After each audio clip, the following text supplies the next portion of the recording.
Hey, how you doing? This is John. Welcome to John's Long Box. Today we're looking at Heroes Incorporated presents Cannon. This is 15 cents. This was 1969. Wally Wood and Steve Ditko. So that's why when I saw this, I was like, I gotta get this. Wally Wood and Steve Ditko, two comic book absolute legends. So look at that. That is Cannon. That guy is Cannon, and he's rescuing a girl for two very big reasons. That's Dragonella. This dragon is hot for her for two very big reasons.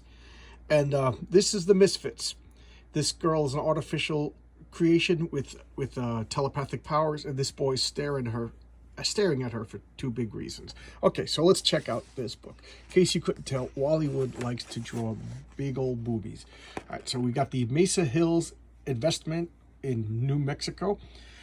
There's no indicia in this. It's really weird. I had to look it up to get some back information on it. So here we got Wally Wood, 1969, art by Steve Ditko and Wally Wood. So I was like, once I read about this, I was like, I got to track down a copy and buy it. So it took me a while to actually find this. So what do we have here? Chinese communists, Chi-Coms as they call them in here, have broken into this scientific lab, and they knocked this beautiful sexy scientist out who doesn't wear bras, and she's on the ground, and they're kidnapping her because she is she's got big old brains, and these big old brains contain secrets about atomic power. So they bring her to the helicopter. What are they going to do? What are they going to do? They're just marching about. We can't let them torture this girl and get atomic secrets. So we're going to get Cannon. He's like, who is Cannon? Da, da, da. Cannon was a guy. He was a kid. He was captured, and they brainwashed him, and they brainwashed him so severely that he broke, and now he has no emotions. So he's just like a psychotic killing machine. He will stop at nothing to get his information. So there you go. That's his origin. He was brainwashed and tortured until trauma caused him to lose his humanity. So they're going to tell him, you got to go and you got to kill this girl because they're going to torture her and give her information. They're going to give the Chinese communist information. He's all right. So he's all suiting up, and away he goes. The fighters are going to distract while Cannon. So they have like all these forces of like advanced tech. They're going to go and intercept the Chinese. Meanwhile, he's sneaking in. So he lands in and he goes and starts fighting. Look at this. Look at that. That is pure not Kirby. That is pure Ditko right over here. That reminds me of the Amazing Spider-Man 33 with the I showcased that when Spider-Man's trapped in the sewers and the water's coming up. Look, that is just so cool. Two amazing guys. I wonder how they got along. Were they in the same room? Did they work together? Did one guy did Wally Wood finish the layouts, or did Steve Ditko finish the layouts and Wally Wood finish the inks later on? But yeah, look at that. Look at that. So cool. This panel, no words, nothing is needed. That is, as far as I'm concerned, that is a perfect panel. Look at the lighting. And you know that place. It just seems so real. I don't know if you guys know this, but I'm a construction worker. And I do a lot of work in Manhattan. So I've seen this place underground in sewers and in basements. This is so freaking cool. Look at the lighting over there. That's a masterpiece. I would love. I should take a picture of that panel and blow it up, hang that up. That is amazing. I know I'm rambling, but it's so cool. And now he's just jumping and fighting. So he's like the super efficient killing machine. Just karate chops people, kicks them, and he's just beating up these Chinese communists. Just short work of them. Beating them up. And notice how long we went without any dialogue, without any words. You don't need any. This guy doesn't talk. He's strong and silent. He doesn't need to what's the word? Riff. He doesn't need to have dialogue with the people. Now speed matters, not silence. First time for my bomb. So he just blows up everything. And then what does he do? He puts on these night lights because he took out the power source and everything's dark. And I love this. These guys are stumbling in the dark, and he's just standing behind and just machine guns them down. Why? Because that's the most efficient way to take them out. So now this girl is hiding behind. Yes, they use truth serum. I must have told him everything I know. And he's like, well, no point in killing her now. Why, why kill her? Because they were going to, his mission was to kill her to prevent her from talking, but she already talked. So he spins around, I'll take that, and grabs the gun out of here, and he puts the, because she's still a brilliant atomic scientist with big old brains. So he's going to put this jetpack on her back, and he's going to hold everybody off. She's like, you're gonna sacrifice yourself for me? He's like, yeah, well, I'm just a killer. You're a scientist.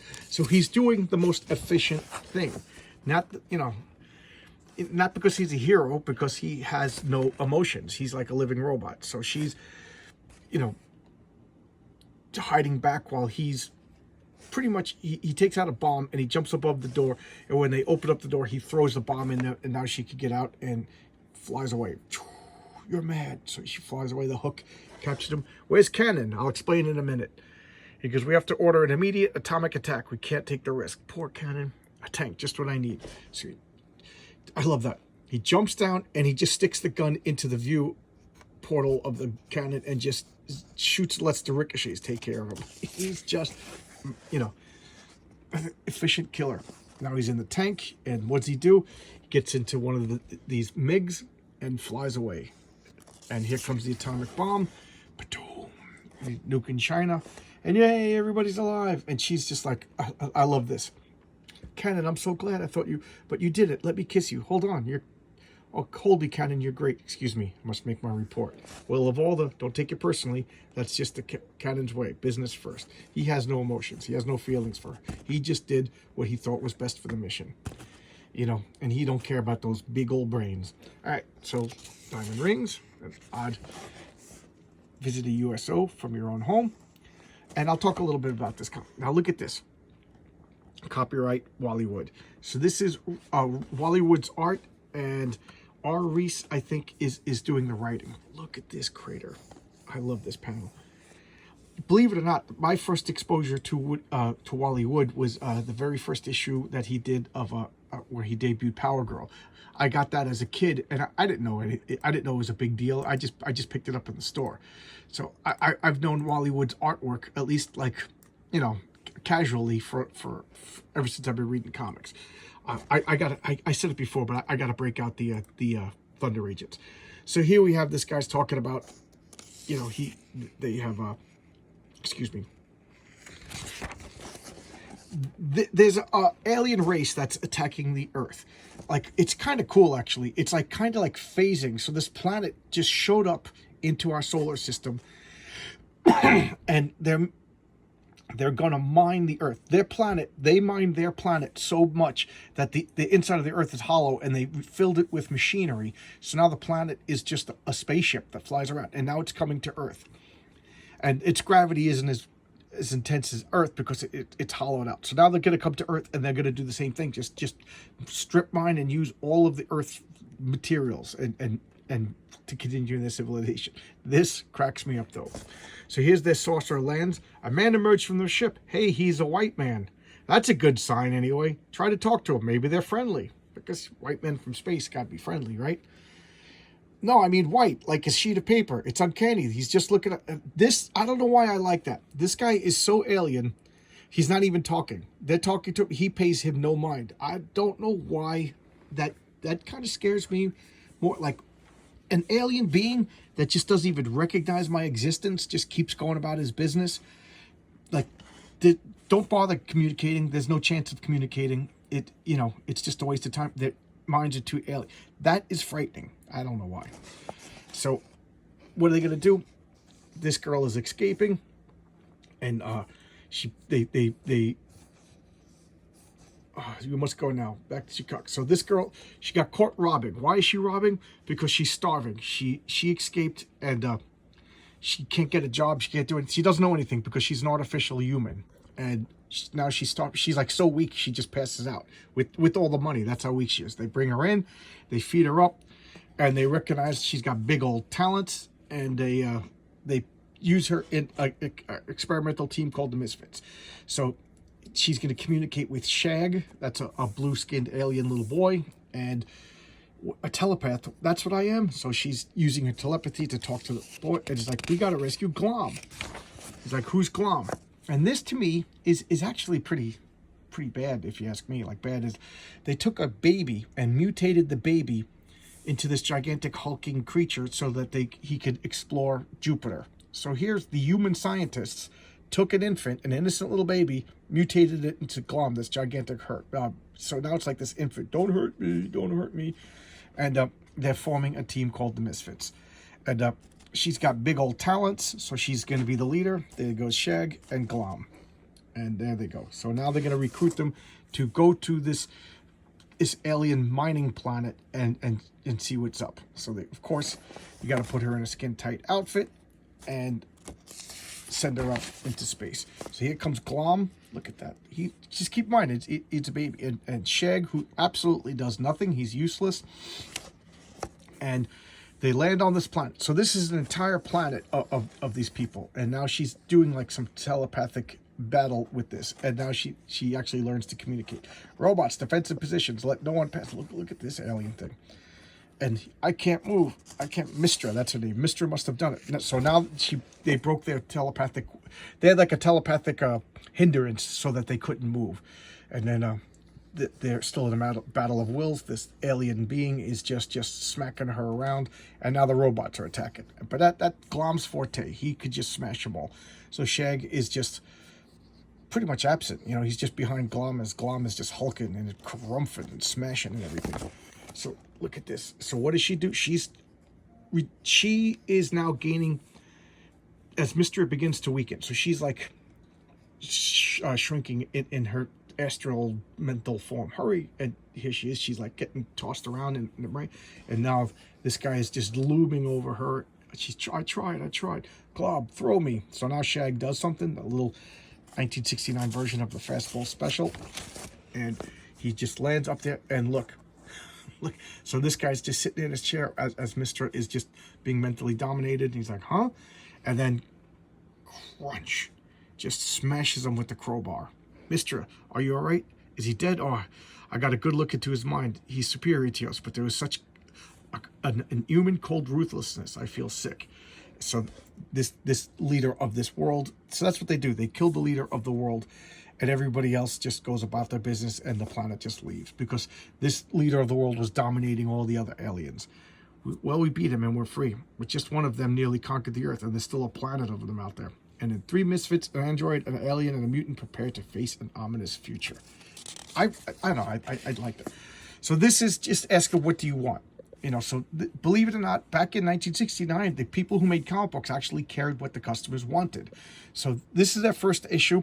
What do you want? He's like, do you want humor? How do you like more stories like Dragonella? How about mystery, military humor? And girls, would anyone like to see a couple pages of gags? Blah, blah, blah. So write to us at Armed Forces Digest, Pleasant Hill, California. And why is it armed? Because Wally Wood was doing Sally Forth for the military at this time. So I guess that's where his art studio is located. I don't really know all the ins and outs. So now this is Dragonella. Script by Ron White and Wally Wood. And Wally Wood does the art, but in a more cartoony style. Copyright by Wally Wood. To me, this is like a humorous Frank Frazetta. So Freeb, you got one job to do. Take that kid out into the woods and lose her. Yes, your cruel highness. Goose. That's little baby Dragonella. Look how cute she is. And a wandering dragon finds her, and they bring her home. Look, can we keep her? Yeah, we could keep her. Go get her out of here. She smells. So now she grows up. Let's play post office. So he's always hitting on her. He's like, spin the bottle. Go away, you slimy reptile. Poor thing. She's scared of her own feelings. And now she grows up, fills out her top, and Dragonella was at age and a restless came. Bye-bye, Mama Dragon. All right, if I ever learn how. Wait, Dragonella, I'm going with you. Oop, I hit my phone. So he's like, you're not going out like that, huh? Go put pants on. So, hey, look, a witch. So and they find like this creepy looking witch, and she's gonna tell their future. And here we have like a Prince Hal, short for halitosis, of Vassaria, Thunders. So he's running away. And why is he running? Because all the girls are digging him. And then, marry me. Why was I cursed with this beauty? He's like, oh, she's still alive. What a big girl she's grown to be, huh? I will send her. So now they're going to send the prince to fall in love with Dragonella. And then he's going to claim, like, parentage over her and inherit a kingdom. So everything's falling in love. Oh, so I forgot to tell you. The witch said you'll find a prince, but you have to kiss him and break an enchantment. So she's walking up to all the monsters. Well, look, a middle-aged lust monster. He's like, well, maybe I should kiss him. He could be the prince. So she kisses him, and now she starts puking. And he's like, my heart can't take it. So he has a heart attack because he kisses Dragonella, and she is puking because she kissed that wretched thing. And he's like, oh no, she's kissing the wrong thing. And here comes Prince Hal. So she kisses her, and then he gets jealous because it's a human now. So now he's mad. He smacks her around, knocks him out, and he's like smiling at Dragonella. So he finally found a girl that he likes, and the girls catch up to him, you know, and he's got to fight them all, and she's oh no, these are Vikings. The Vikings catch up to him, so he's killing all the Vikings. She's loving it. She's fighting, stabbing, and murdering, and the dragon's yelling, and now the girls catch up. He's mine, he's mine, he's mine, and chase him away. So she's like, I must find out. I have to kiss you. So now she's like, maybe you're the prince. So she kisses him, and he's like, what an ingenious rationalization. Don't fight it. So she starts puking. He's like, we're in love. He goes, foolish girl, I'm right here. I'm your prince. And ta-da. So this is humorous. Does this go on? She's going to go around, kiss everything, and to find out if it's the prince. Meanwhile, he's in love with her right there. Look at the side. I wonder what he's looking at. What could be right in the view right there that he's looking at? So, I know, she's got two big futures right ahead of her. And there we go. So, there you go. Booby humor because it's Wally Wood. Wally Wood likes his big old boobies. So, he made Power Girl. And what is Power Girl known for? She's got two big talents. So, anyway, this has the distinction of being one of the very first independent comics. This was made by Wally Wood. It doesn't even have a company. It doesn't even have an indicia. And the second issue didn't come out for like 15 years, and it was a different size. So there's only 2 issues in this series.